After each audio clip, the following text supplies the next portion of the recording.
വട്ടവട പോയിട്ട് ഞങ്ങൾ തിരിച്ചു വരുവാണ്. തിരിച്ചു വന്നുകൊണ്ടിരിക്കുന്നത് ഇപ്പോൾ നമ്മൾ ഇന്ന് രാത്രിയിൽ ഒരു കടയിൽ കയറിയിരുന്നു. ആ കടയിൽ ഇന്ന് തിരിച്ചു വന്നപ്പോൾ ആ കടയിൽ കയറിയപ്പോൾ നമുക്ക് തീ കായാനുള്ള അവസരമൊക്കെ പുള്ളി തന്നായിരുന്നു. അപ്പോൾ നമ്മൾ ആ കടയിൽ കയറി ഒരു ചായ കൊണ്ട് കുടിച്ചിട്ട് നമ്മൾ തിരിച്ചു പോകും. ഓക്കെ, ഡേവിഡണ്ണൻ്റെ കടയിലെ ചായയും ഈ വ്യൂ. ആഹാ, മോഹൻലാൽ പറയുമ്പോൾ ഉയരം കൂടുന്തോറും ചായയുടെ സ്വാദ് കൂടും.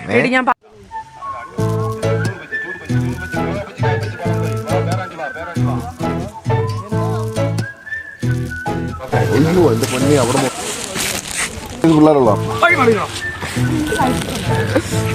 മെയിൻ ചിക്കുകൾ ഉണ്ട്. ഫൈറ്റൊക്കെ ഉണ്ട്. അതല്ലേ നീ എത്ര മെയിൻ ചിക്കുണ്ട്. എത്രയായി ദേഷ്യാണോ?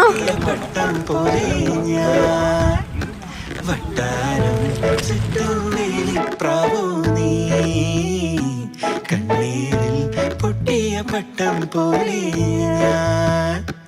ഉള്ളിൽ മുള്ള കൊണ്ടാലും കണ്ണിൽ കാത്തു വച്ചോളാം, നെഞ്ചിൽ തീ നിറച്ചാലും താങ്ങാകാം. ഉള്ളിൽ മുള്ള കൊണ്ടാലും കണ്ണിൽ കാത്തു വച്ചോളാം, നെഞ്ചിൽ തീ നിറച്ചാലും താങ്ങാകാം. വട്ടാരം ചുറ്റും ഈ ട്രിപ്പ് വന്നതിനെ കുറിച്ച് എന്താ പറയാനുള്ളത്? പറ. ആയിരുന്നോ?